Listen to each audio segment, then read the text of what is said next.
Cuaca buruk yang terjadi di Kota Makassar sejak beberapa hari terakhir berdampak pada jalur transportasi laut.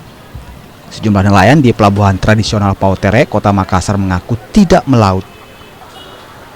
Kapal pengangkut barang juga bertahan di pelabuhan tradisional ini untuk menunggu cuaca kembali membaik. Pemilik kapal bilang sudah 3 hari bertahan di pelabuhan lantaran cuaca buruk yang terjadi. Biasa tidak sempat berlayar karena cuaca buruk. Berapa hari kita sampai tidak berlayar, Pak? Biasa 3 hari, 4 hari. 4 hari. Iya. Nah, ini sekarang sudah mulai berlayar lagi nih, Pak, Iya, karena sudah bagus cuaca. Iya, mulai berlayar lagi karena cuaca sudah agak baik.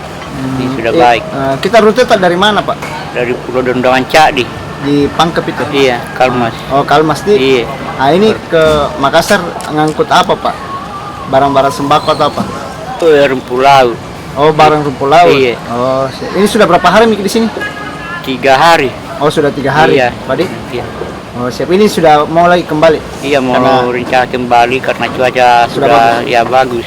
Oh. Tidak hanya itu, petugas kepolisian sektor Pautere juga terus mensosialisasikan kepada nelayan agar waspada terhadap cuaca buruk agar tidak terjadi kecelakaan di laut.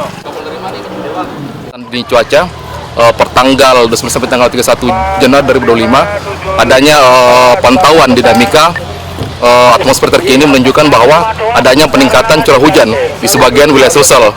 Menyikapi hal tersebut, di atas kami menghimbau kepada teman-teman yang menggunakan jasa angkutan laut maupun yang di darat agar tetap meningkatkan kesiapsiagaan terhadap adanya potensi bencana hidrometeorologi yang akan berdampak adanya angin kencang, longsor, banjir, dan pohon tumbang yang mana dapat mengganggu jadwal peliharaan ataupun penerbangan. Sehingga kami menghimbau kepada teman-teman agar tetap mengikuti update dari BMKG sehingga dapat memitigasi bencana hidrometeorologi.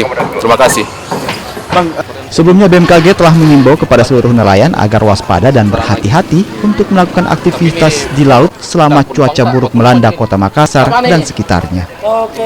Rama Pratama, Kompas TV. Berapa jam kemarin?